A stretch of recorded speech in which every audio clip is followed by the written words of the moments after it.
let's wait until the interfield shows.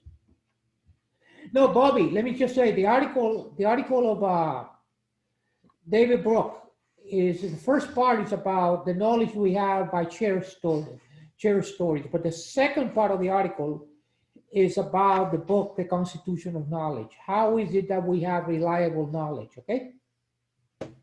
And it's really, really important. In fact, I'm reading chapter 2. And chapter 2 is it's extremely important for you to read. Extremely important for you to read. Discusses the role of reason and what is possible to do with reason and stuff like that. I read the Edsel article from, well, I sent you an email telling you I'd read the Edsel one. The Edsel books the articles are very good. He is not an opinion type of guy. He basically takes a subject and then he interviews every social scientist and political scientist that he can find that has done something on the topic, and then he just reviews the research bearing on the topic. So it's much more than just reading somebody's opinion, you know? It was striking that that article came out on January 6th, though, if his articles are done that way. What was the article that I sent you? I sent a lot of articles. You know what? Well, you didn't send the Edsel article, but it was, after reading the David Brooks article, it was one that was recommended. Okay, here's the Edsel articles, okay?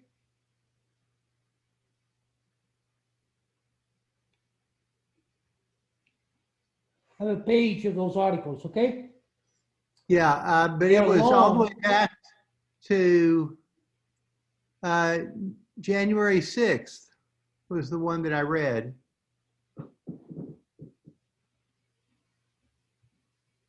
Well, there are a bunch of them. And what is it? What was it about? Essentially, well, it was about freedom of speech. Okay. Well, I don't know. We can now Interfield. Can you hear us? I can hear you. Okay. How you doing today, Interfield? I am doing good. I'm trying to get my computer up and running so I can be in a better situation. Okay. Bobby, I don't know. I think that we should go ahead and start. Is it okay we start discussing the articles? Sure. Yes. Okay. I think that Chuck might be coming in late. I got an email from him that said he might be coming in late.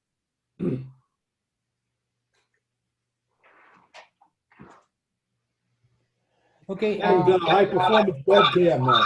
Interfield, there are two of you there. You know, are you?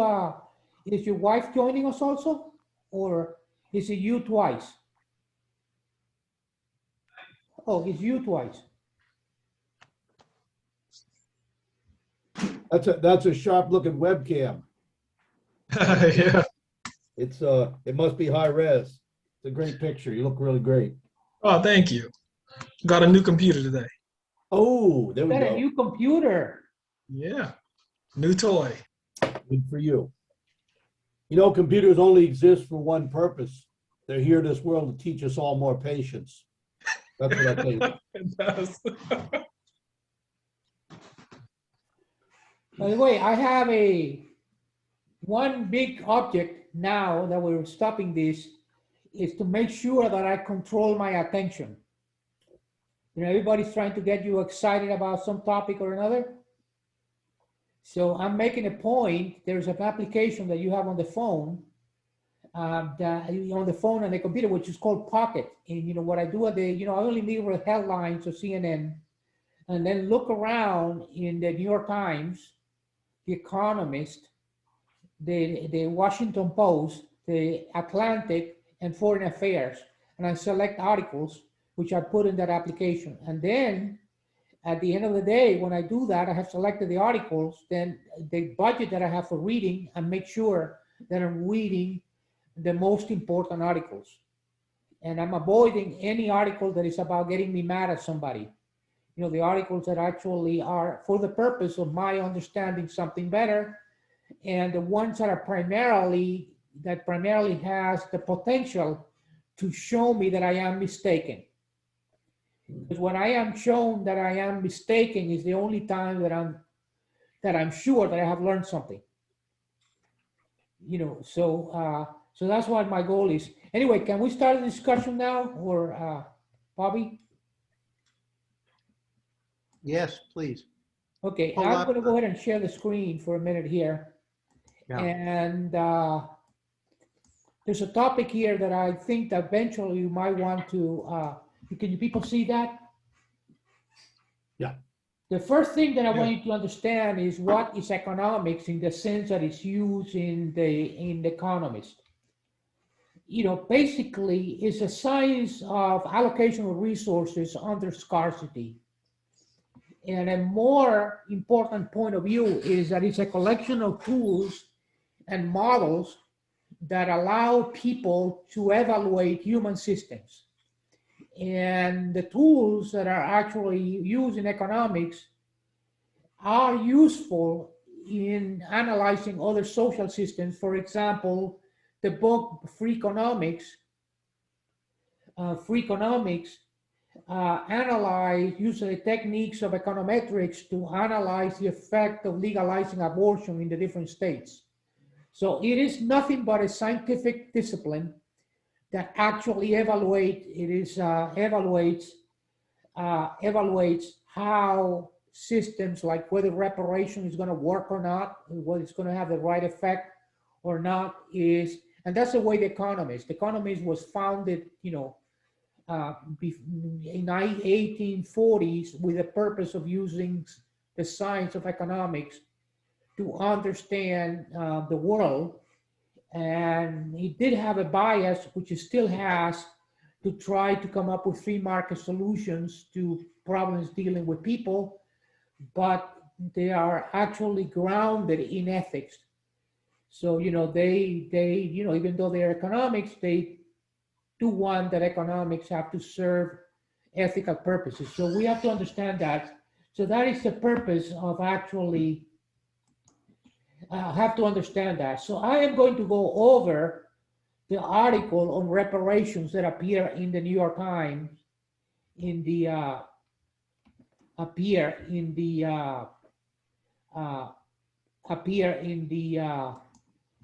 how do you call that, the article that appear on the appear on, let me go ahead and just get that in a different way. So the article on reparation, and the purpose of my going through this article is not to argue for or against them, but to understand what the Economist is saying. In other words, we really understand what the argument is saying for reparations, okay? And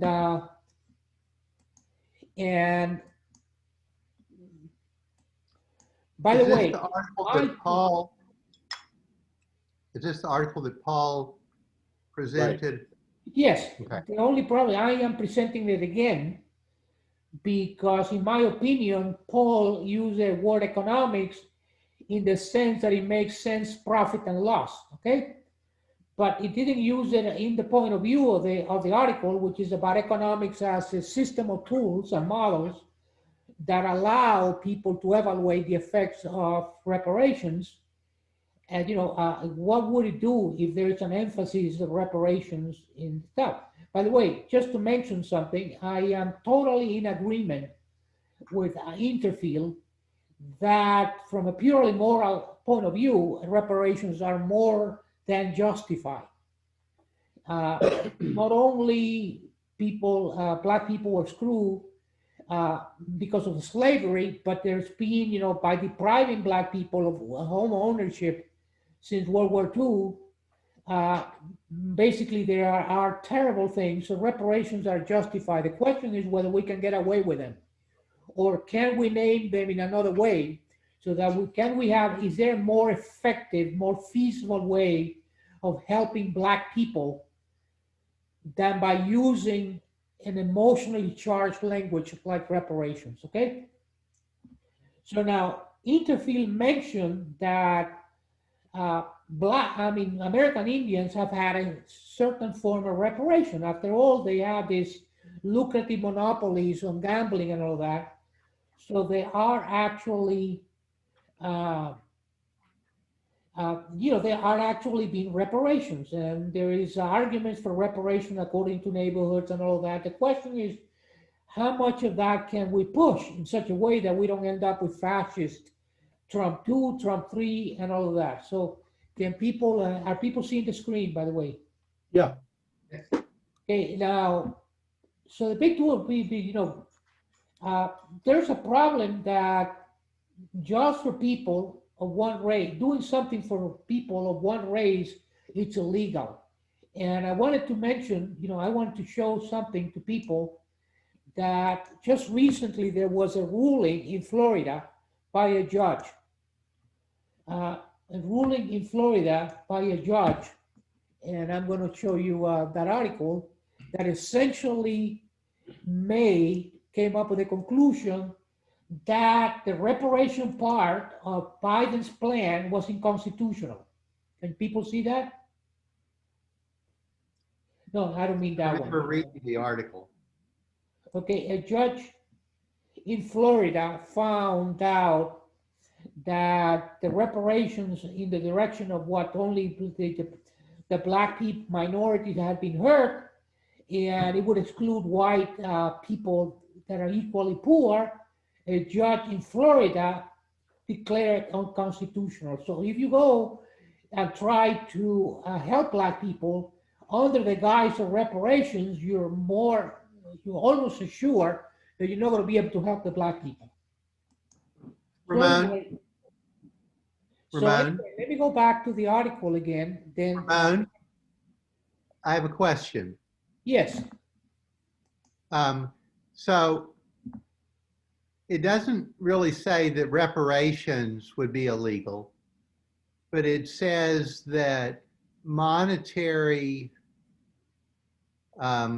benefits to one ethnic group are illegal if they're not authorized as reparations. In other words, it's sort of like implicit reparations may be illegal, but that doesn't mean that explicit reparations would be illegal. yeah, I understand. But the point is that it turns out that going in that direction, whether it's legal or not, is going to create a lot of opposition. Okay? Yeah, And but I that's the still think it's a argument of helpful the- distinction. In other words, you're not saying that reparations are illegal. You're Well, I'm saying that saying it's, that monetary benefits that are not called reparations that favor Blacks have just gotten deemed illegal. I understand, but the point of the Economist is that position something as reparation, whether legal or not, is guaranteed to create a lot of opposition, okay? And I'm going to go ahead and just go to the article again, and let's just go point by point what the article is saying. And the big deal, basically the big deal is for private business reserving jobs for people of one race or another is illegal. So there's all kinds of quagmires. You could figure out some fine ways of doing it, but you're going to create a lot of problems. Now, here's another one. If the reparations bills pass the House, which is unlikely, it would have no chance in the Senate. So even reparations, by the way, has all support with only half of African Americans. So even among African Americans is not. There's another thing that is very important, by the way, this point right here. Practical questions of who will receive any payments would be obliged to remain very formidable. So if we push that angle to helping Black people, you're just getting into all kinds of fights. Okay, And there's another thing that is kind of important, by the way, here, that the big problem with black people is not so much a difference in inheritance, but it's actually, other prejudices like exclusion from education and all kinds of things like that. So basically, the argument, you can go over the details, but the argument is that reparations is really not practical if you want to help black people. Okay, so it might be emotionally satisfying, but according to this thing, it's not really the most effective way. Now, I want to go ahead and another article that is kind of interesting. And another article, can you people see the screen? Yeah. Now, here's an article that appeared in the latest Economist, okay? Can you people see that?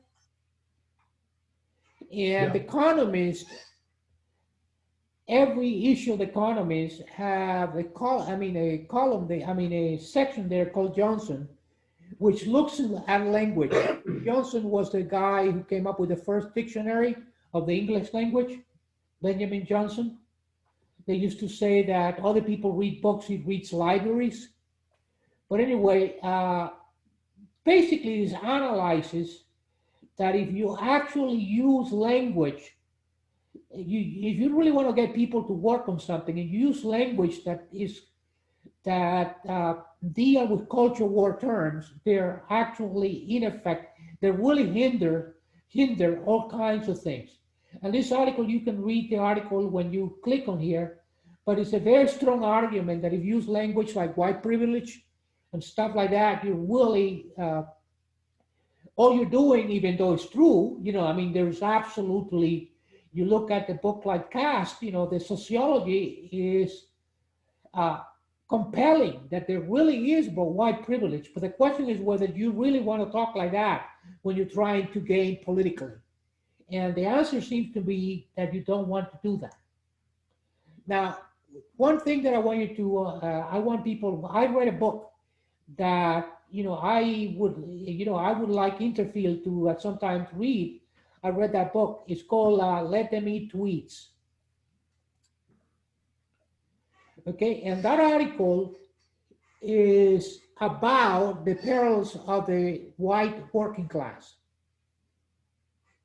And the perils of the white working class. And let me give you a figure that is kind of interesting. According to that book, the bottom 50% of Americans have not increased their purchasing power in something like 40, 50 years. Okay? However, the white working class in that group have lost 13% of their purchasing power.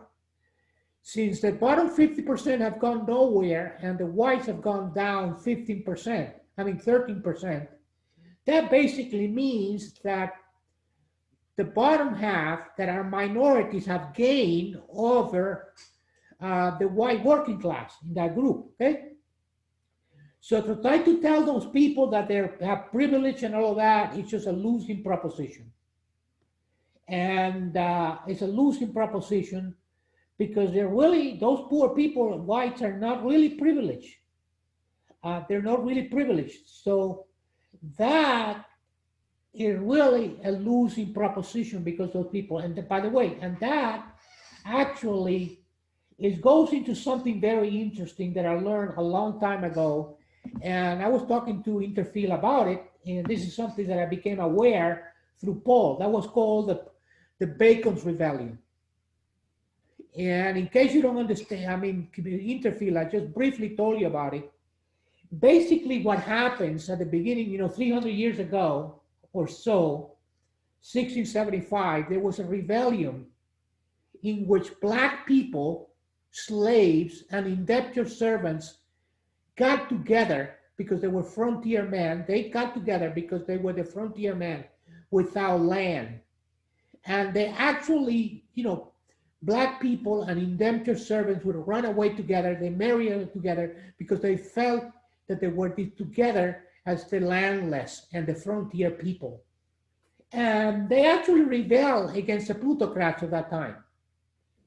And as a result of that, the plutocrats of that time decided that the way to keep that from happening, to keep poor whites and poor blacks from joining together against them, was to create a division between black people and white people, poor black people and white people. And the first thing they did, they came up with a series of laws that made it illegal for a black person to hire a white person. So they gave a slight privileges to white people that would make them feel superior to the black people. And from that point on, that has been the dominant strategy of the plutocrats in the United States, is to actually pit blacks, poor blacks against poor whites, to create divisions so that they don't look up to the people on top that are keeping the 50%, bottom 50% of America not going anywhere. Does that make sense? So anyway, Yeah. this is very important. And one thing that I want to mention. Can I add one thing, Raymond? Yeah, so- I can go ahead, but I wanted to tell let me go ahead and mention one more thing about it, and then you can comment. Yeah, okay. In the 19th century, there was a party called the People's Party. It's actually compared to the Republicans and the Democrats.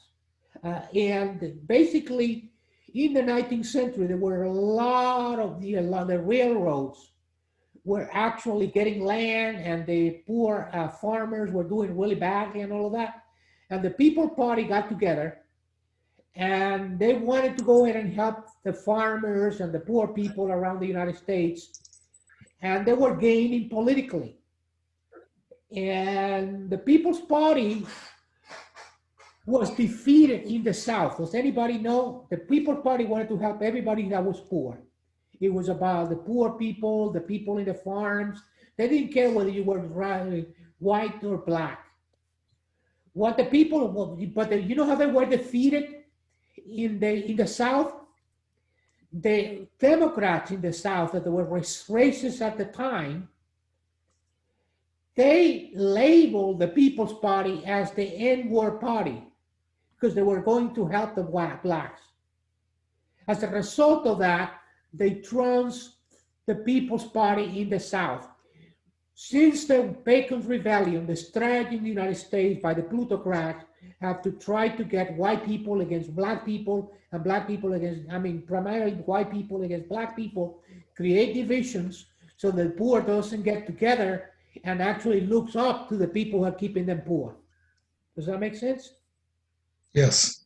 So that's really what is going on. And that is actually what the history, and it happens, I give a thanks to Paul, because he's the one that actually, I knew that was actually happening, but I didn't know that it was actually a particular revolution in the United States called the Bacon's Rebellion that actually led to that policy of dividing poor whites and poor blacks as a policy of the plutocrats that have been consistently used since the Bacon's Rebellion to the People's Party in the 19th century to today in the Republican Party. Okay, does that make sense?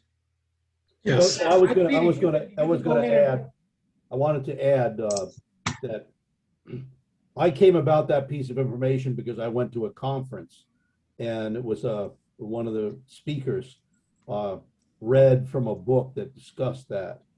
And what I found quite interesting about that is that there was no such thing as white until a number of years after Bacon's Rebellion. There was no terminology. There was no concept of white being a race that was invented by the Virginians in the early 1700s when they started creating that division. Prior to that, there was no white race. So that was really the beginning of what people began to refer to as whiteness, was a direct result of that process, a collection of laws that were put in place in the early 1700s that created a distinction in its fundamental intent, because I don't want to use the word aristocracy, but the people who had the land trust, the deeds, the people who owned the land, they had a big problem on their hands because their workforce, they were either slaves, it was about 50-50, half were slaves, which of course were purchased at that time, and half were indentured servants who were basically working off their debt in exchange for the transportation to America. And both of those groups wanted something more. At the time, the agriculture was tobacco, which is a very difficult crop to harvest on an ongoing basis. It requires new cultivation. It's just very work intensive. And the folks who are out in the fields wanted more than just their paychecks. And so the people who were the landowners had a problem on their hands. And they solved it by saying, let's keep these two groups separate. And it was a realization, hey, if we can play them off against each other, we win. And you can almost look at almost 100 years later, when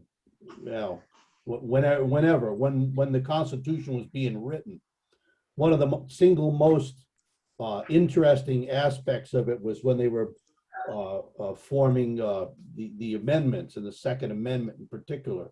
And the final wording of the most principal architecture of the Second Amendment came from the Virginia colonies, which were concerned about being able to maintain armed forces. So it doesn't take a rocket scientist to realize that the folks who were the targets of Bacon's rebellion wanted to make sure that they could keep people armed to defend themselves. So that problem in the beginning has carried over into a bias that's centered around firearm ownership ever since. Well, anyway, the big deal is the following, in my opinion. Liberals, liberals like me and all of that, I talked about identity. People like me, kind of, I don't know whether I'm white or not, depending on who I talk to, because lots of people, when they talk about white, they don't consider a Cuban a white, But anyway, the big deal is the following. The big deal is the following. If we, blacks or Latinos or any one of those, starts talking about reparations or something like that, all we're doing is actually helping the strategy of the plutocrats to create divisions along race or ethnicity or whatever. So anything we do like that, all we're doing is playing into the agenda of the plutocrats, the people who basically, the people who control Fox News. You know from books like Dark Money and Evil Geniuses that there's actually efforts by the think tanks to actually create division among the different groups of people in the United States as a way to control them. It's not only we talked about these, by the way, and this is being done. These efforts are being done within the Catholic Church. These jobs are being done within the Catholic Church. All over the place, there is these efforts by the plutocrats and the think tanks and all that to control the message. And the message, Fox News understands that they're getting their ratings by making white people mad at black people. And, they're doing that, and they know that as long as they get them mad at black people, they're going to get the ratings and nothing is going to happen. They're not going to look up and look for better conditions for the working poor. They're not going to do that as long as you can get that division. So playing along those lines is actually playing into the plutocrats' agenda of dividing poor people along racial lines, ethnicities, or whatever. Okay, does that make sense? That's what I feel a little bit and what is being said by the Economist. Okay, is that okay? Can I proceed? Any comments so far? Okay, now, if that is okay, I am ready to talk about what the Economist is recommending that we do, okay? And the Economist reparation, I did a little bit of editorializing in what so far, what I feel is going on. I'll like, talk about history and all that. But I want to go back to the way that I said at the very beginning. We are going to try, as I go through this article, to simply understand what the Economist is saying without arguing for or against what it's saying. Okay? Does that make sense? As far as this article, that's what we're doing. We're trying to understand. And, I've been studying the Economist seriously for 40 years. And they are fanatics about using data and stuff like that. It's unbelievable. So let's go ahead and look at what they're saying, by the way, that can be done. Okay? Can people see the screen? Yes. Yes, again.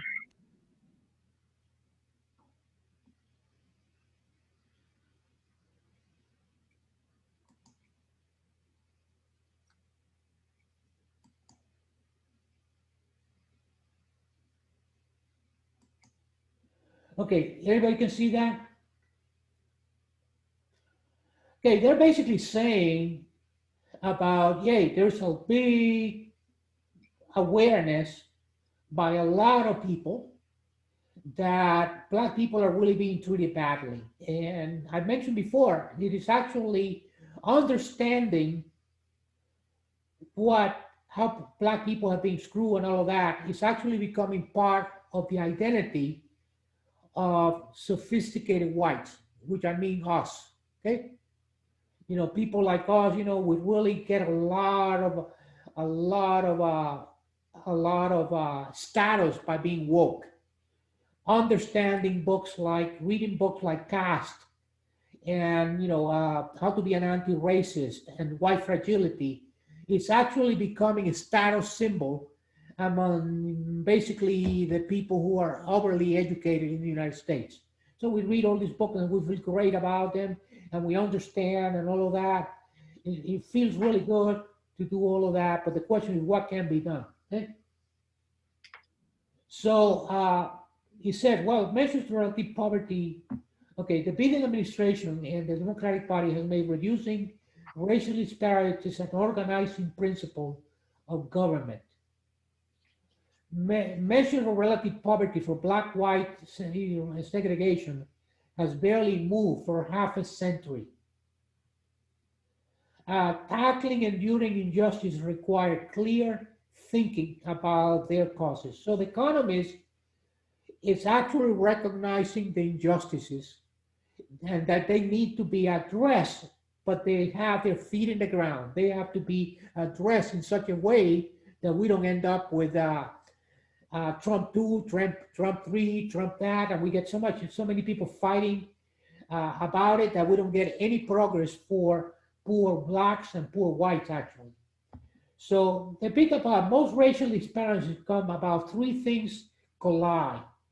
Secular economic trends, for example, I was reading an article that the inequality of Blacks over the last 50 years that they're talking about right here is not entirely the result of discrimination, but that the mixture of talents that lead to economic rewards are actually disfavoring Blacks. And, Blacks don't seem to, for whatever reason, for lack of education, opportunities, and all that, they don't seem to have as many of the skills that are being rewarded economically. So some of it is not of the fact that Blacks are behind, it's not entirely the result of race, but there are secular economic trends that are contributing to Black people not being. There's certainly the aftershock of slavery. That certainly is a problem. And I would say things like Black people kept from owning properties until very recently through the redlining, where Black people were not allowed to get FHA loans and all that allow them to have wealth through an accumulation of wealth through houses. And then there is bigotry, and there's a lot of bigotry.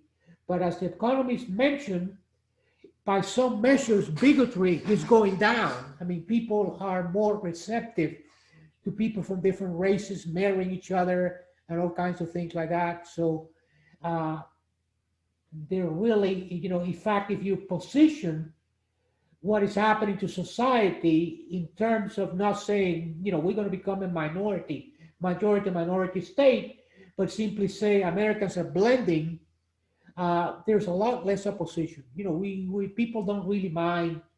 We really have done great progress in accepting things like interracial marriage, stuff like that. Okay. Now the big deal is the following: you can do something economically. Governments can do something about one and two, but you cannot do very much in changing people's soul. The people who are racist, you can't do very much to change them. That's the main argument of economists. Now, here's an interesting what they're talking about. COVID-19 has killed Americans, African Americans, at a higher rate of white or Asian Americans.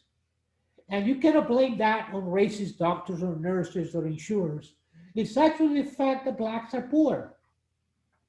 They don't have, because they're poor, they don't have as much access to quality health care.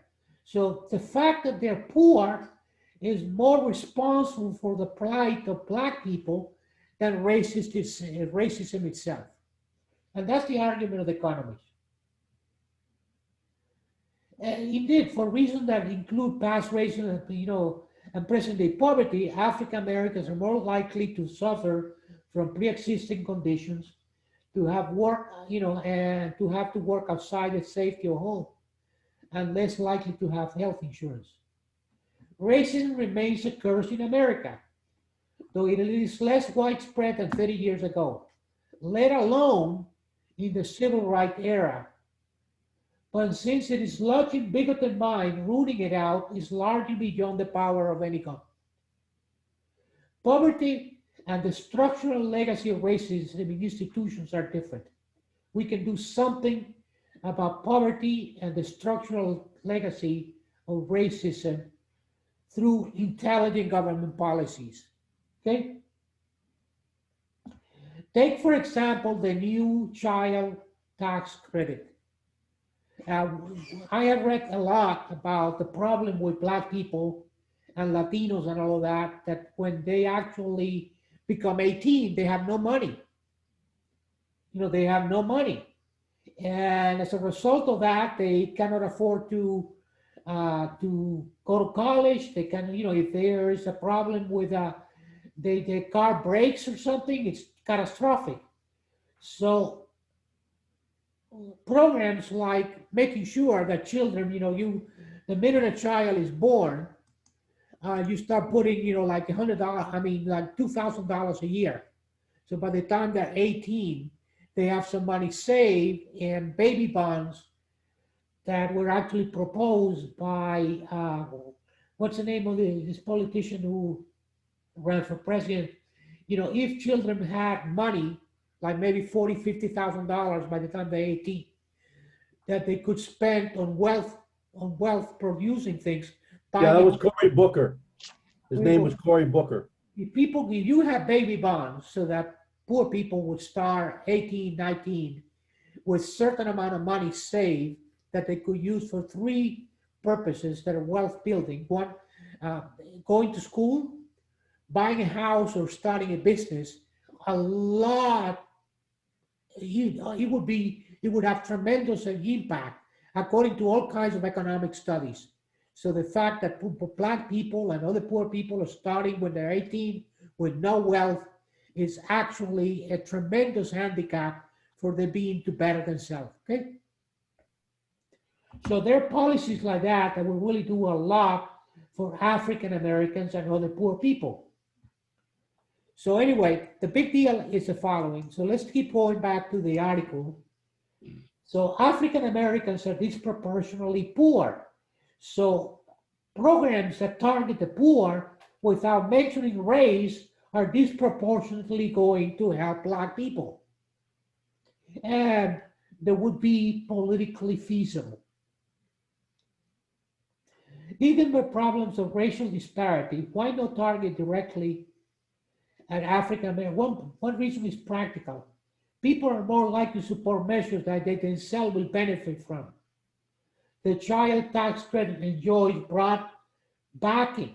For example, there is actually an understanding that if you started supplying poor people a subsidy for per child, the United States right now, there people are not having enough children. If you were to go ahead and get the poor people, Biden has a program that would actually cut child poverty in half. If you simply give cash to mothers, this has been tried all over Latin America with great success. In Mexico and Brazil, it's called Plan Familia, where they have given money to mothers, and it has done tremendous amount of things for ameliorating poverty in places like Brazil and Mexico. And basically what they do in South America, in the successful programs, is that they tell the mother that they will give her, no, they don't give it to the fathers because they drink it. They give the mother, you're going to get an stipend, which is relatively modest, if you send your kid to school and you make sure that your kid has checkups. And that program is doing two things. First of all, it's attacking poverty right away because the children are not going hungry. But it's also attacking poverty by improving the education of the poor. So these programs that actually help the child directly have tremendous impact in the United States and around the world. So anyway, any administration that target policies on African Americans alone, using safe reparations and more effective, would soon be out of power. If you start doing that, say that, you're going to lose and you're going to have Trump forever. So that's basically the argument that they're saying. This is not focusing on reparation or race and all that. Now, there is a saying for a long time that people say that a poverty program is a poor program. What do I mean by that? If you have a program that targets the poor, doesn't have to be black or whatever, that program will have tremendous amount of opposition, which have been the programs that have helped the poor the most. The one that has helped the poor the most was Social Security. You people know what happened with Social Security. In the 19th century, basically, if you didn't have a family and you were an old person, you were really collecting garbage out there. A lot of what's happening until the Depression, they had these poorhouses that helped the poor, and there was associations like the Knights of Columbus. Well, when the Depression came, it was overwhelmed. When Social Security came along, it really reduced poverty among the elderly in a major way. But everybody feels that they're going to, be rewarded by Social Security. So as a result, it's been the most successful program, anti-poverty program in American history, and continues to be. Same thing with Medicare. Medicare has a tremendous amount of support because everybody feels that. So the two most successful anti-poverty programs in the United States are successful because everybody feels that they benefit from it. That's why they say a poverty program is a poor program. If people feel that they're not being helped, they will oppose it. So anyway, that's basically, so let's keep going through the article. Any administration that target, by contrast, policies that help all poor Americans are popular and effective. Okay? Since the Affordable Care Act of 2010, 39 states have expanded availability of Medicaid, the health insurance program for the low-income Americans. As a result, the share of uninsured African Americans has fallen by over 40%. So the Affordable Care Act, so it was not targeted to blacks, have had incredible impact on the well-being of African Americans, okay? Again, they talk about baby bonds and vouchers to move out of areas of concentrated poverty. We have a lot of research that shows, and actually randomized randomized studies that show, for example, in Boston, they didn't have any money, but they started giving vouchers for people to move out of neighborhoods that were poor. And they did really, the people who were able to move out of those neighborhoods, they did much better, pay taxes later. Anyway, another thing that would really help the blacks and poor people, all of that, would be things like quality healthcare. Quality healthcare for children, quality daycare, preschooling, all of those things would have a tremendous impact on poor children throughout the United States. Does that make sense?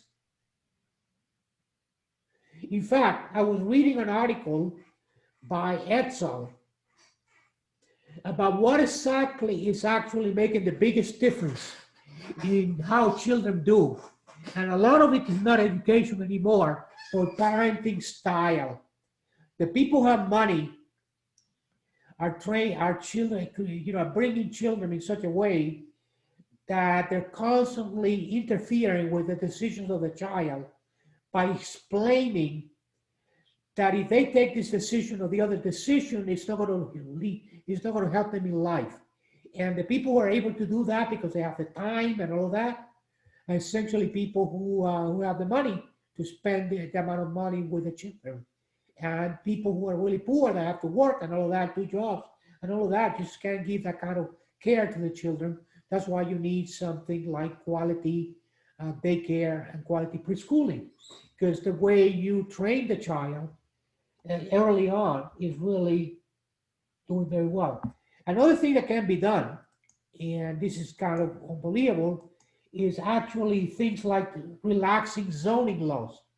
And this we have to blame the liberals that are actually in California and all those places that have zoning laws that actually prevent people from zoning laws that prevent low-income housing to be constructed. For example, in Farragut, there are restrictions of building apartment buildings, and as a result of that, children are actually excluded from the schools that are really high. New York, they're trying to come up with some kind of subway system. And they're trying to come up with a subway system that's going to this Long Island, while Long Island doesn't have restrictions on multifamily homes. So if you do that, all you're doing is helping rich people. If they want to have that subway route, they should say, well, you can have a residence as long as you allow multifamily homes to occur. And that's another thing, zoning, where there can be multifamily homes so that children can be near good schools, are going to help all poor people of all kinds, okay? Three broad basic policies are not just practical, but morally too. There's another thing that people have to understand. Not all Black people are actually poor in the United States. In fact, I read an article in The Economist at one time that the United States has the largest share, the largest group, percentage-wise, of rich Black people in the world. There's a lot of billionaire, not a lot of billionaire, but a lot of millionaire Black people. Believe it or not, a lot of those rich people are still around entertainment. And that is a legacy of slavery, because in the slave time, one way that they allow Blacks to live well was to become entertainers and all that. But there are large numbers of Black people that have a lot of money. And the argument of, hey, those people do not deserve, there's no reason to help those people because you're already doing pretty well. So that's an argument. You really want to help those people who really need help, and not help people just because they're Black if they're already rich. So that's what the Economist is saying. So let's keep going back to it. And so anyway, to deny aid to people in the name of racial justice would be perverse. So what is that? What is true of poverty is also true of police reform. If you start talking about police reform, by the way, I have actually read that there are actually strategies out there to infiltrate. The people like Turkey and Iran and Russia, they have changed the strategy for actually undermining American society. They're infiltrating groups like liberal groups and all that, and using planting words like defund the police and all of that. A lot of those words are not coming from blacks and liberals and all that. They're actually being planted to create division. And we have found that Iran is doing that and Russia is doing that. They're really actually targeting these groups and creating language that is divisive. So it's not only, so this is actually, so they talk about police brutality, police reform. Now, if you start talking about police in terms of racial terms, you're going to have problems. What they're really arguing is that in the United States, policing kills too many people, regardless of race. So we actually emphasize in the police that we really want to have better policing that actually respects more people, teaches people to have respect for everybody. For example, there are things that you can do, like, for example, they have actually analyzed using artificial intelligence about the language that is being used by police to stop black people. And they find out that when you look at them, you can tell whether they stop a black person or a white person by just the level of respect that they're showing to the person they stop. So you can go ahead and train police departments through tools like that to stop people no matter and show respect. So there are all kinds of things that you could do with the police as far as, by the way, it is actually Thomas Friedman of the New York Times. Essentially, I don't know if you people know that crime has gone up a lot in the last year. And one of the things that happened, for example, in Nashville, third of the people, the policemen in Nashville, have quit. So policemen are quitting all over the United States. So if you start talking about defunding the police and doing that, we're going to have it's the surest way that the Republicans are going to do. We got to, and to actually give credit to what is due, Democrats as of New York. Actually, the person who won in New York is actually a black guy who's really, really emphasizing police work and the fact that, for example, he's saying things like, we're emphasizing, what is the name of that? AK-40, guns, because those guns out there kill white people in suburbs and all that, but they're really not emphasizing handguns that are the things that are primarily killing black people. So, so if we actually look at what we need to do, we need to emphasize, we need to go ahead and add, and in fact, I'm going to mention something here that actually, I'm going to go ahead and actually mention again, just one more thing here. I'm going to go and take a look at the article, an article by Etzal that appeared this week. The article by Etzal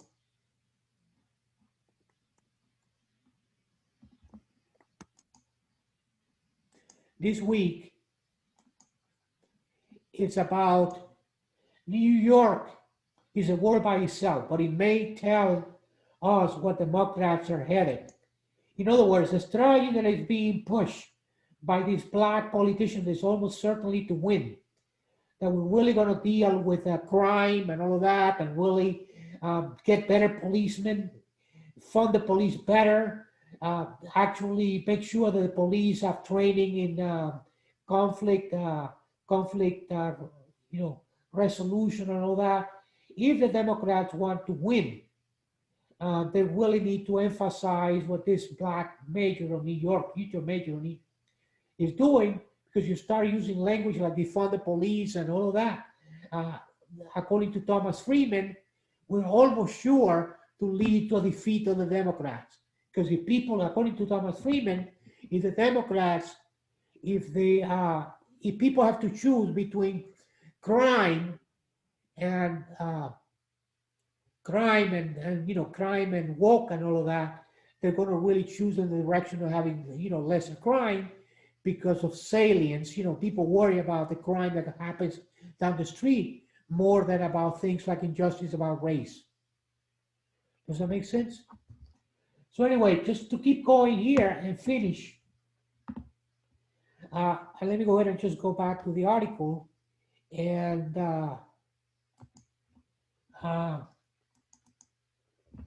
so going back over these, you see that, so they say, you people see that. So race neutral approach will not always work, but it's more likely to actually work.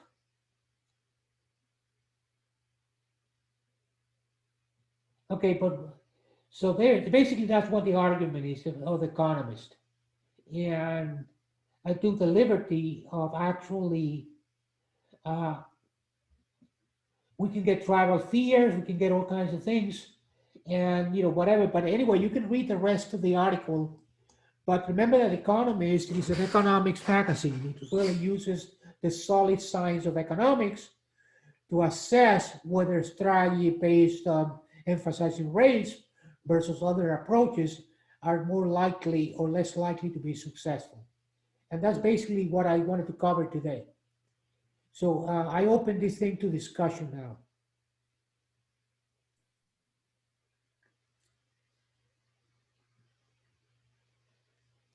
I cannot hear you. People are actually on silence. I said it makes sense, but it doesn't mean it's a message that's necessarily easy to swallow.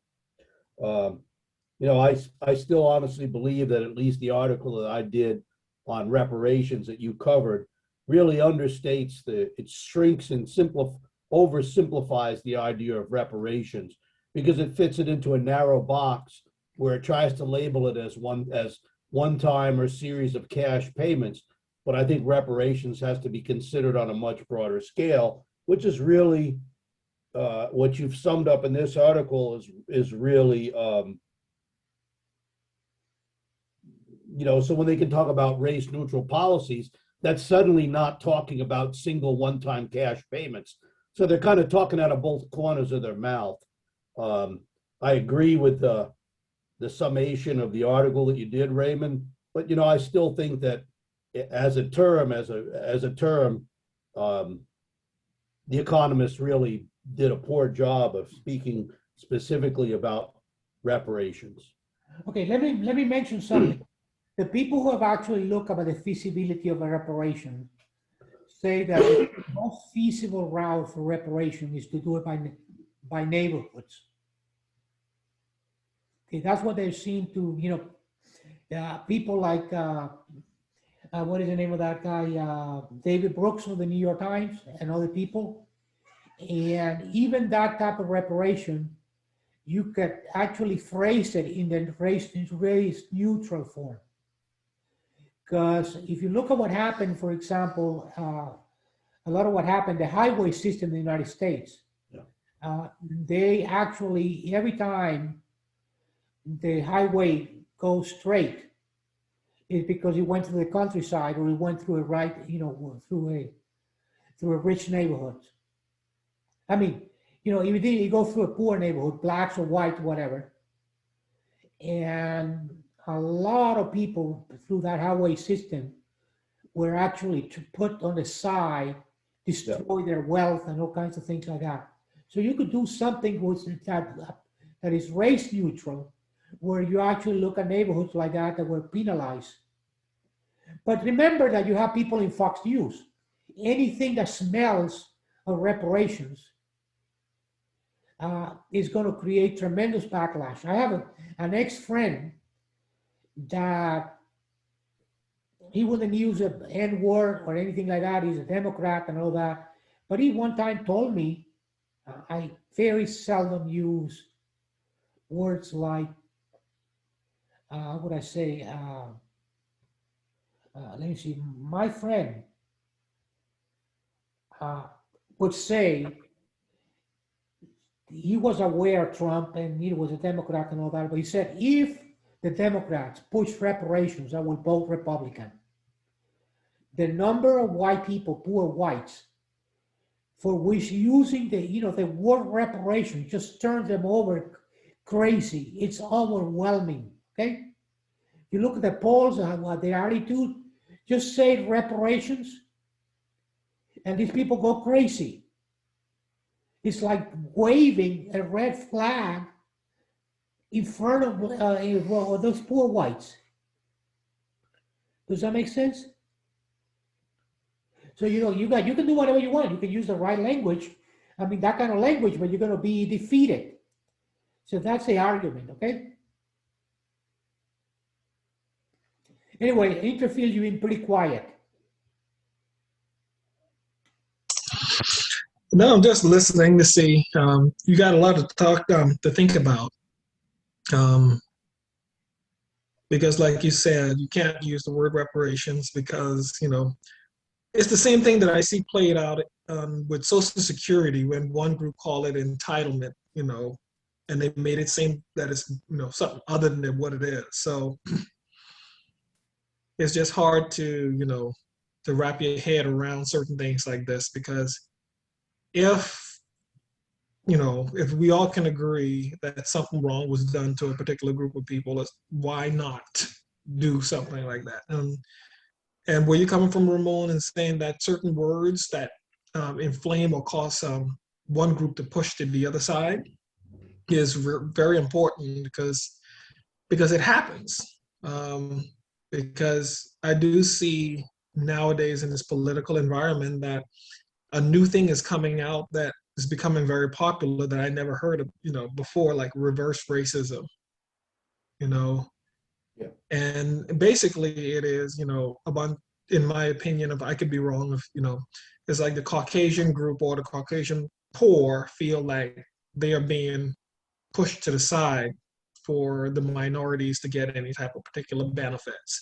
So now they feel like they are in the minority.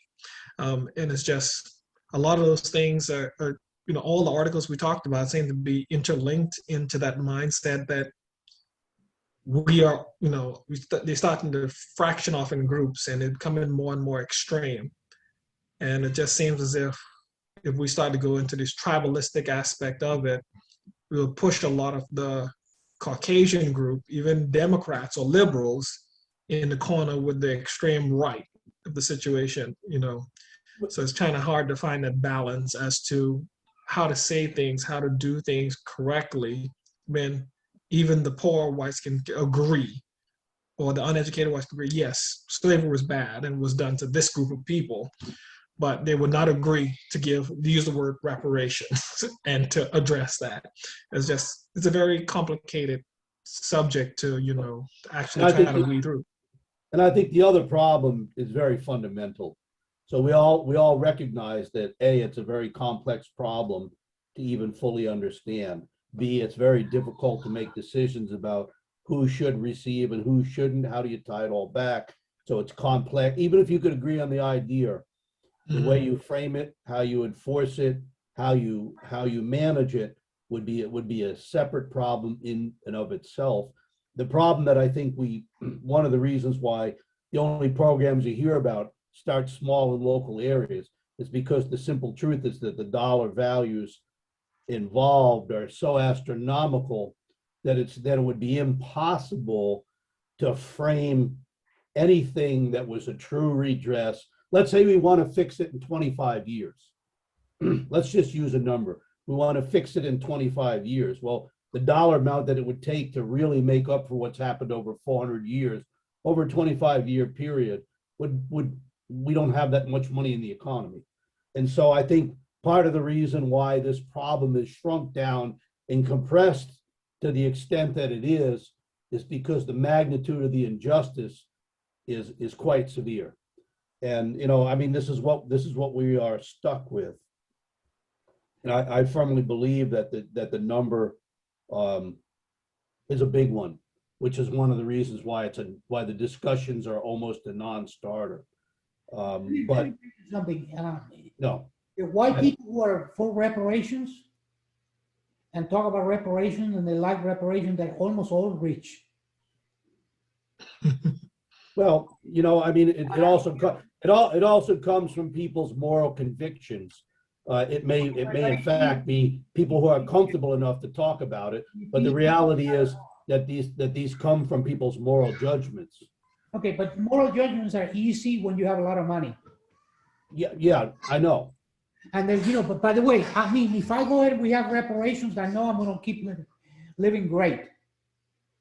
Okay, Paul, I mean, Chuck has a lot of money. I have a lot of money. Paul has a lot of money. Interfield has a lot of money. He owns a bunch of houses and stuff like that. It's very easy to be, but if you happen to be a person that you are a poor white guy, Right. that is blue collar. Now, there's another problem about poor whites. No, I wouldn't say poor whites. Poorly educated whites are incredibly insecure. It's called the fear of falling because they actually feel that they cannot compete with educated elites. Well, I think fundamentally it comes back to what's your worldview? Is the idea of scarcity economics central to your way of thinking?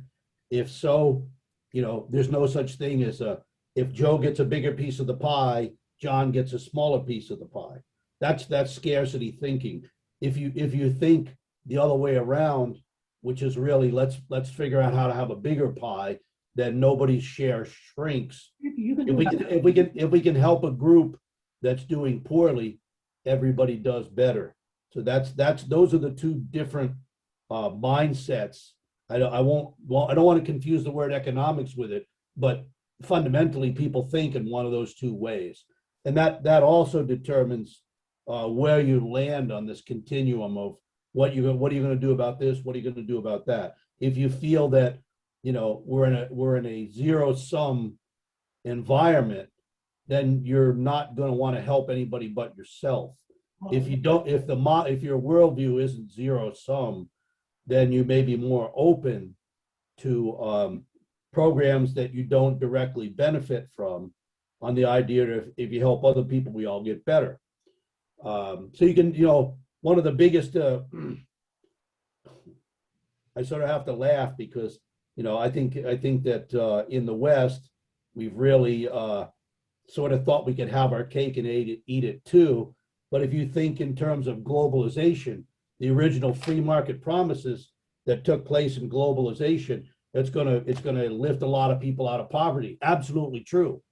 The problem is that globalization basically lifted people out of poverty that lived in the emerging markets in Asia, and it didn't do anything for anybody in the West except force lower and lower wage increases, what Lester Thoreau would call factor price equalization, limited wage increases in the West because the wages and the salaries in the West had to compete with Asian manufacturing. So in that regard, globalization, which the Republicans love, free market capitalism, absolutely lifted a lot of people out of poverty. They just weren't located in advanced Western economies. I understand that, but let me just mention something that is interesting. You see, people like us have plenty of money, and we feel really great, and we feel great about reparations and doing this. Deep down, we're feeling that there's not going to really change anything about us. But you got all these white people that are for reparations in California in the top 20%. And there's one thing they could do to really get rid of poverty a lot. And that is in California, allowing multifamily houses to be constructed next to the mass transit. Okay, if you go ahead and simply take areas in California where there is a subway, I mean the trains and all that, or even Long Island. I mean, right now they're trying to open a subway thing there. If you say, yeah, you can have a subway line as long as you allow, quadruplex houses will have 4 people. So all these real liberal whites and all this stuff that talk about reparation and all that, when it comes to actually doing something that's going to decrease the value of their houses, there's a bunch of hypocrites. Okay, that really is what's going on. I mean, so all of this stuff, one of the things that I feel a lot is that a lot of what we're doing here is like church. We're really feeling great because we're for reparations, we're for blacks and all that. But are we willing to go ahead and allow multifamily homes in our neighborhoods here where I live so that people can go to Farragut, that is school that have a very high rate of placement in college? So you see that what is really going on. Now, I just want to make one more thing that is really, I'm going to insult Americans. I like to insult Americans. Americans, many, many years ago, decided to dumb down the high schools. Yeah. They dumbed down the high schools. Basically, what they did is they got these high schools and they got rid of Socrates and Plato and all of that. And people learned to do, so it created a lot of works as clerks and all that and all that. Since Plato was actually gotten out of high schools, Americans have been unable to think. There is a tremendous, the lack of philosophical knowledge in America is really incredible. When I talk to a European who have gone through a European high school, they have studied Socrates and Plato and all of that, they can actually think about themselves and what is right and what is wrong. Americans are captured by churches that are corrupted. Not that religion is bad, but it's captured by, and the reason they are, you look at Europe, they have philosophy, they have high school with Plato. What have happened in Europe? In Europe, we have humane policies that help everybody. In the United States, you have bastardized religions that actually do not advocate justice, social justice. And, the lack of philosophy in the United States is really, really handicapping people in being able to examine themselves, whether being hypocrites or not, in things like going for reparations and being against creating multi-family homes in their neighborhoods. Well, the Republicans would say that's what happens when you let socialism dictate your educational practices. What? I said the Republicans would say that's when you let socialist ideas overwhelm your educational institutions. Okay, the practice of examining your own thinking. Yeah, no, I'm sort of making a joke because that's what we hear. That's what we hear in Fox News. Just like if you talk You know, we're a hair's breadth away from being Venezuela here. That's what you hear in Fox News. That's the message. if you read Socrates in the dialogues, Yeah, I know. I've read it. Justice and right and wrong and all that, and you really understand what Socrates was saying, you can think. If you do that in high school, it really is irreparable. I had a professor in college. His sole method of teaching was by the Socratic method. Every class was a dialogue between himself and typically just one student. Okay. Works. Another thing, for example, the United States has an important philosopher which is called Michael Sandel. He wrote a book called On Justice, and he just wrote a book recently called The Tyranny of Merit. Okay, Michael Sandel in Asia fills stadiums. In America, nobody knows who he is. Americans understand ethics at the level of the fortune cookie. At the level of the fortune cookie, basically biblical fortune cookies. They quote some stuff about the Bible, and they think that they understand ethics. Ethics is not only about some kind of fortune cookie from the Bible and a parable, but it's actually based on strong arguments. And that's what philosophers do. But does that make sense? So anyway, the lack of philosophy in the United States keeps Americans from thinking about their own motivation. And anyway, so you find people, like I said, we're really against multi-family homes in neighborhoods, and they don't feel, they don't feel that they're really being racist or worse. Well, anyway, that's my discharge against, what I call American lack of importance of But anyway, that's. I So don't know. Ramon, that creates the whole subject we're talking about. We're not talking to each other. What I did learn from philosophy is, regardless of all the philosophical rules and everything, it forces you to dialogue with people who don't agree with you, and it forces you to think beyond your own point of view. Give me 1 second. Definitely. So a lot of people nowadays are not doing that. We are starting to, as a group, America as a group is starting to get involved in echo chambers, meaning if I'm a conservative, I'm going to Fox News. I'm not even going to listen to MSNBC. And if I'm a liberal, I'm watching MSNBC. Fox News is the devil, and so on and so forth. So we're only sharing our consciousness or having discussion with people who already agree with us, and everybody else we don't even talk to.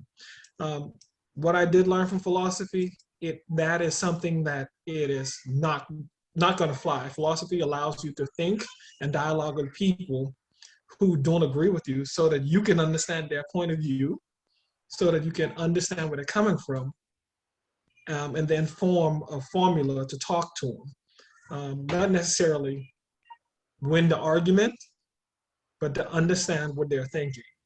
And what I do realize is if you start talking to people, they tend to act differently because now they tend to know who you are, how you think, how you feel, and they change, even if they just change the way they speak to you.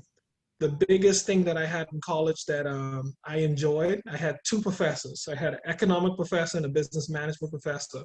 One was a huge Democratic liberal, and the other one was a Republican conservative. And these two will have a conversation in the library once a week where the students can watch them about some type of event going on. And the amount of respect that they showed each other during those arguments, I mean, it's not a formal thing, just something they did. It makes you think, if these two can come together and be civil towards each other, even though they have different solutions to the same problems, or so on, different views of the same political spectrum, that we can find solutions. At least we can be more cordial to each other. That is not happening now. We are in echo chambers. We are in tribes. We are in a lot of other things that we talked about during this discussion. A lot of people are going into those small groups, small tribes, small whatever, and just listen to people who are saying the same things they're saying, versus listen to people of different opinions so that you can come together and find a solution that we all can agree on. And I think that is one of the biggest things that is happening now, that makes everything that we say seem so political and so either left or right, when we're trying to find a solution. Because if we talk about economics, more than likely you're a conservative person, normally. And then if you talk about morals, sometimes that means you're more liberal, you're more feely person. And those two normally don't go together when you need both. You need to understand that there is a moral issue or something that's wrong. And then if there's an economic solution, let's use it. We can we can use both sides to solve the problem, but no one is talking to each other. No one cares. No one feels that way. So that is the biggest thing. More of these discussions are needed, and more of understanding of others is needed more than anything right now. Yeah. By the way, I agree with you 100%, particularly what you just said about philosophy, and that the purpose of it for people to actually question their own thinking Mhm. and be able to talk to other people in a rational way. And that's what we want one learns with philosophy. By the way, let me mention something. I'm reading a book right now that came out, and I'm going to share the screen for a minute. Do people see that? Yeah. Okay, the book is called The Constitution of Knowledge. Hmm. The Constitution of Knowledge, and I'm reading that book an hour a day. And that book is actually, uh, the book is unbelievable. It's a very important thing how we agree. And chapter 2 is actually talks about exactly what Interfield was talking. And I'm reading that book right now. And if anybody wants to read it and discuss it occasionally with me, I would welcome that. I'm really reading it right now, and Ken Gilbert is also reading it. And if you people want to, look at it and discuss it, I think I would really enjoy that. Maybe not every Friday, but we could actually do like every 2 weeks or a month, read a chapter of that. Actually, Interfield, I really liked what you said about philosophy. I think you really would enjoy this book, and I really would enjoy discussing one chapter at a time with you if you would actually take my offer. Alrighty. I have to get the book first. I've never heard of this book. So I'm on Well, Amazon right trying to find the book. I would send you right now Ramon, didn't we read an article that was basically about the Constitution of Knowledge a while back? Well, I think, yes, the article, The Constitution of Knowledge, okay? Yeah. Was actually a prize-winning essay. Yeah. And I sent it, and I don't know, and it seemed like you did read it. Yeah. So, I mean, the big difference between this book and that article is that article, The Constitution of Knowledge, deals with how we know things, the scientific methods, the newspapers, the institutions that make sure we have truth. Yeah. But the book deals with that aspect of it, plus also deals with the problem of what is called woke culture, Mhm. where people are actually being penalized in college for believing certain things. And it's actually an evaluation of things, movements in the United States, some from the left, from the right, where you actually have outright rejection of truth, like people believing that there was actually the elections were stolen, and how you have scientific knowledge and how you have reliable knowledge. That's part of the book, and that was what the article was about. And I'm impressed that you did read the book, because it was a large article. And Interfield, I will go ahead and send you later the article, because you probably were not with us. But then there's the other thing. It's also dealing with the person of woke culture, where you have to worry about what you say, and if you offend somebody, and protect the groups, policing of the way people speak and all that is actually undermining the kind of thing that Interfield was talking about, being able to talk to each other in a respectful way, and in a way that leads to some kind of common understanding and some truth. So I'm challenging you, Interfield, to actually read that book, and whenever you're ready, discuss one chapter at a time with me. Alrighty. Do you have a PDF of the book? Well, I How don't do have a PDF. It's actually and you can get it as a Kindle book. Okay, I'm going to order it. I'm on Amazon right now, looking it up. But the other thing, is, by the way, that I will also send you an article Okay. that was published about 6 months ago. That was a precursor to the book, and that's the one that that Chuck is talking about. Okay. So I made the proposal.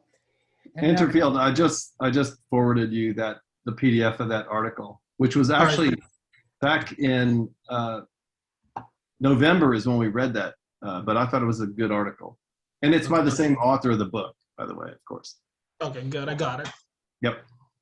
Well, Thank Chuck, you. We didn't discuss that book, that article. What we did is I sent it to people in the group, and you have been more conscious than others maybe reading the articles that I sent. There's some that catch my eye, and just a couple things I did want to mention tonight. Apologize for being late, but I had something important to do, and my brother was turned 64 today, and his wife's out of town, so I didn't want him to be alone. But That's good. yeah, and so but a couple things. One is, I find this all very interesting because, Paul's been talking about, the importance of reparations, and then the article, the Economist article that Ramon sent out, was really basically saying, avoid tying anything to race. Just do things that are going to generally lift up, the poor, for example. And so Ramon also mentioned this Thomas Edsall article, not the one that he showed, but there was another one that's is education no longer the great equalizer, which I read that a few weeks ago. As a matter of fact, I read it and even forwarded it to my kids and my wife because it was really, I thought it was really interesting. And the take on that article basically was that investments that have gone on in education have been kind of across the board, and the result is it's actually created a greater separation of the haves and the have-nots, and as opposed to rising up or raising the folks that were on the lower end to start with. I thought it's a very interesting article. I think it's and there's a couple things, and we can forward that if y'all haven't read that already. We can, I guess, forward that as well. But there was an interesting thing in that article, and I'm kind of curious. But it talked about this notion of non-cognitive skills. And that's the part that really I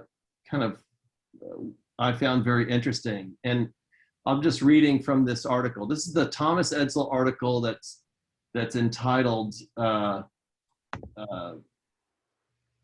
Is Education No Longer the Great Equalizer? And again, Thomas Edsall, who Ramon was, it's the second one there.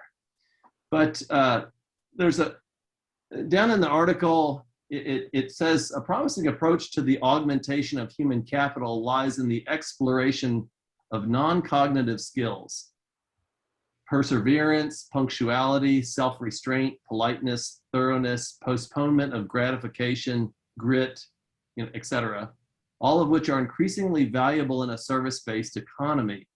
Non-cognitive skills have proved to be teachable, especially among very young children. And so, again, I'm at the point of this where I'm trying to look for solutions, what we should be doing from a policy standpoint, what we can be doing as individuals, and so forth.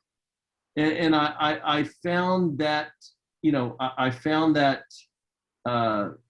interesting because, when, I can't claim to be exposed to a sort of wide spectrum of people on the economic spectrum. But, these things that are mentioned and these things that are, I'm just going to give you a simple example, and Ramon will relate to this. And that is, when my kids were young, I became the chess club coach at their elementary school. And that's because one of my kids learned to play chess early and really and that allowed Chuck to challenge me at chess, and he no, but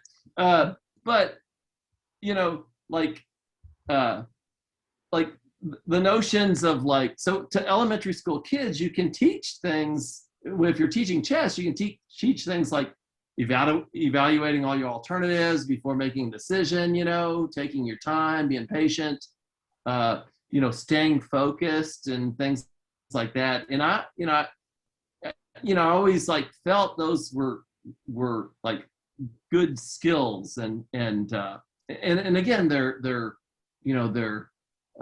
non-cognitive in a way. I mean, it turns out chess in elementary school is not cognitive. It's just simply discipline in terms of your approach to to making decisions and staying focused and things like that.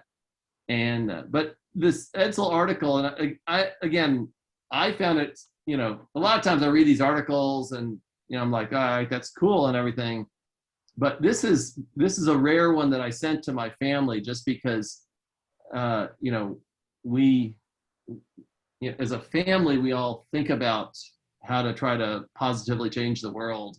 And I found this one was very interesting. So again, just at some future point, I would love for us to all kind of talk about this particular article and whether we think the points that he's being made that are being made in here. And Thomas Edsel is really good because he's always research based. He's connecting with academics and researchers, and he's a real kind of he thinks through things carefully. And but you know, I guess I just felt like Are you proposing, Chuck, that we actually meet one time and discuss that article?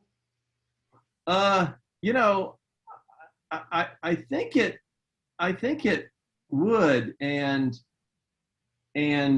I got a lot out of that article.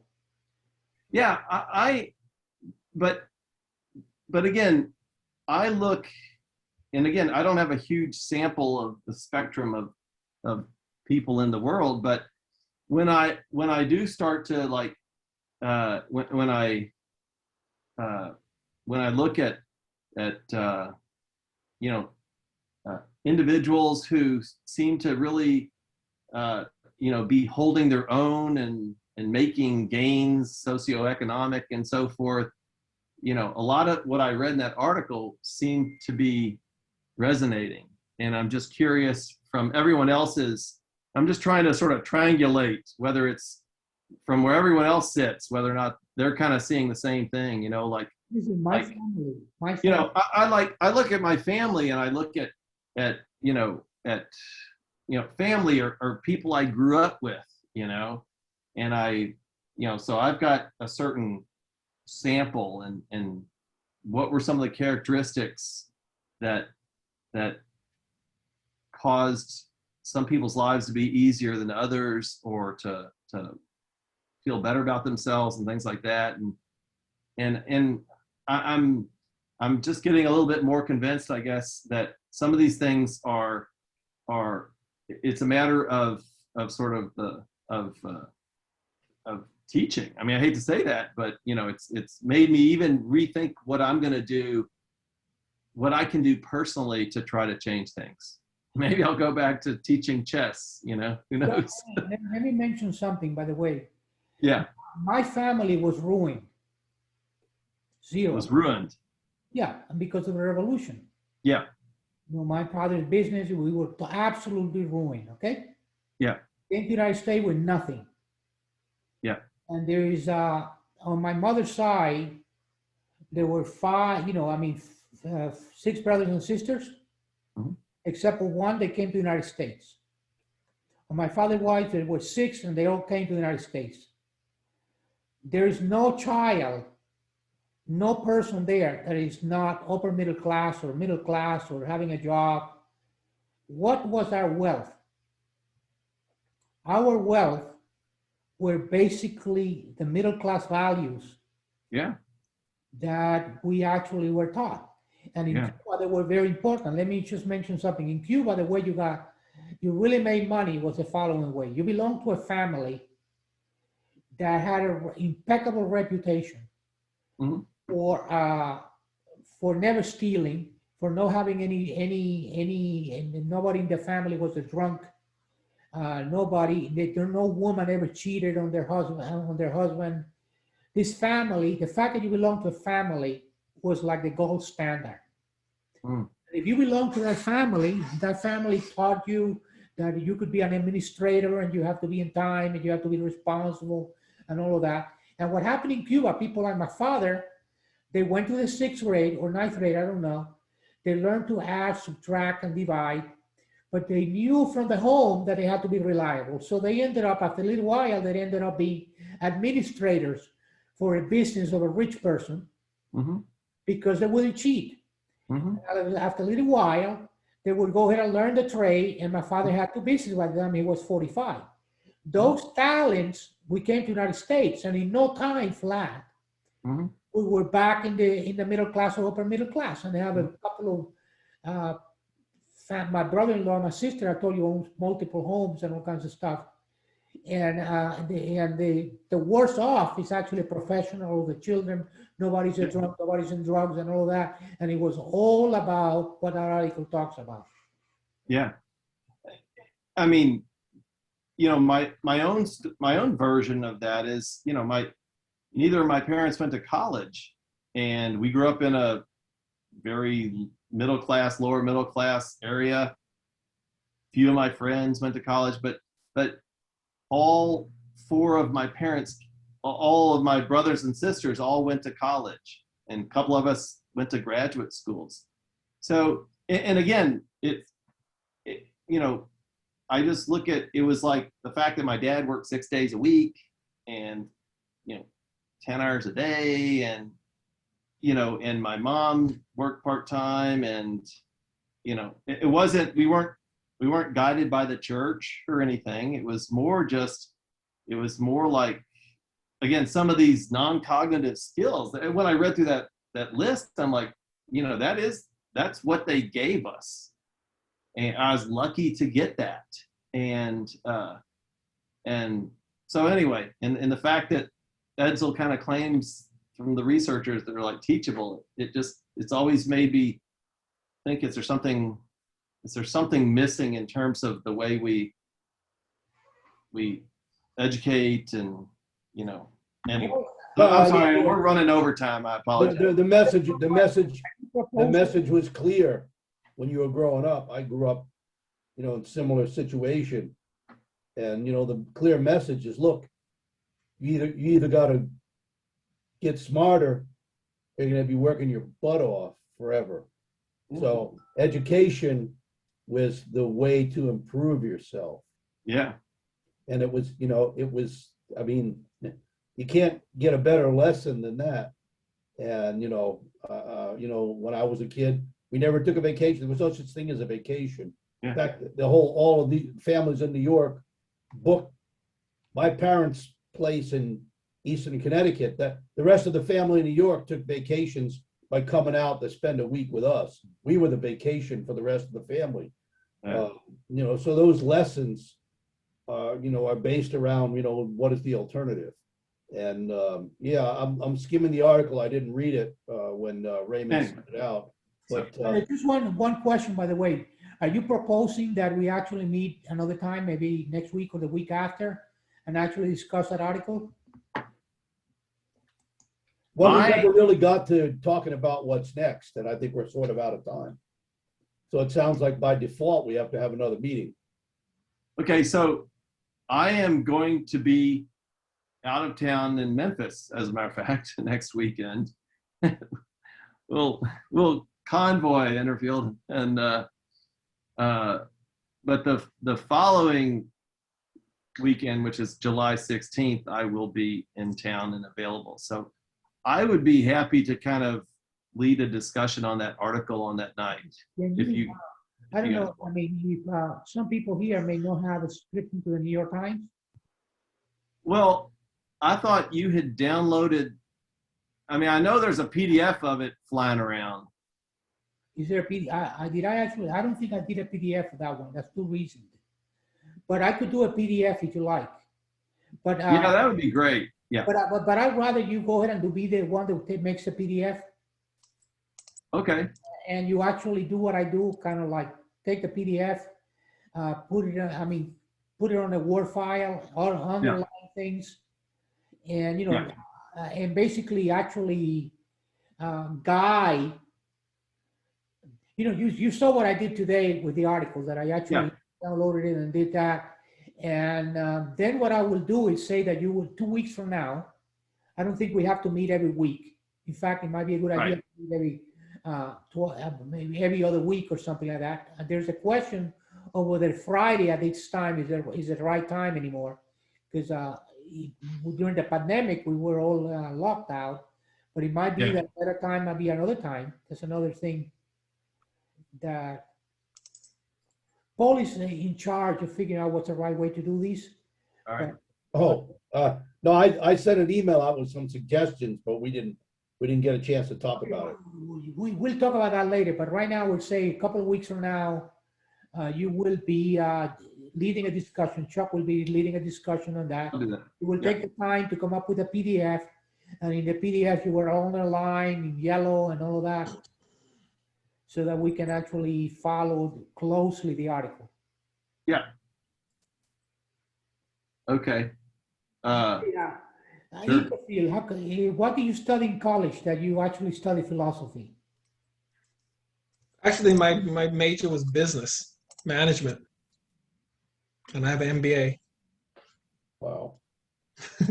Actually, you know how I got educated? How did I get educated? Yeah.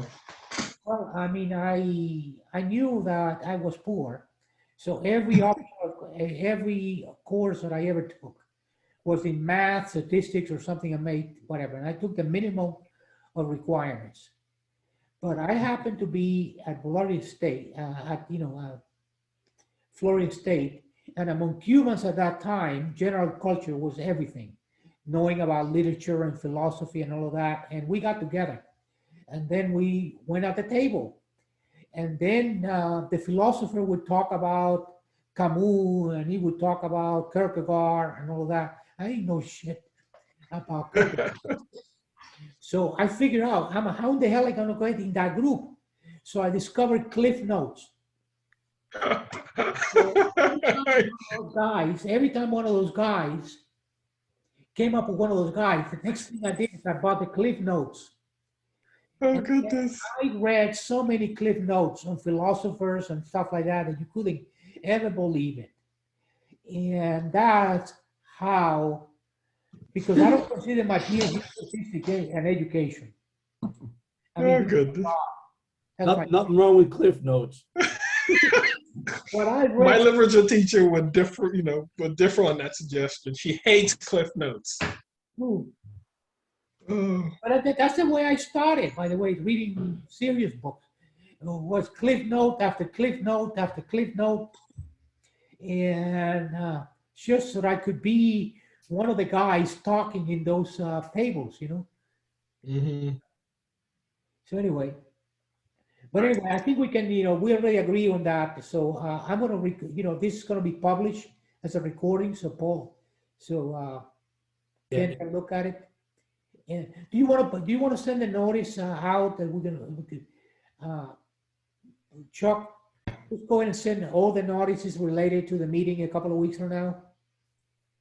I'll send out the article and say that we're going to meet in 2 weeks and to just discuss this, and then also in that meeting, whenever, assuming everyone's able to attend, then we can decide, what we want to do sort of going forward in terms of this study. So cool.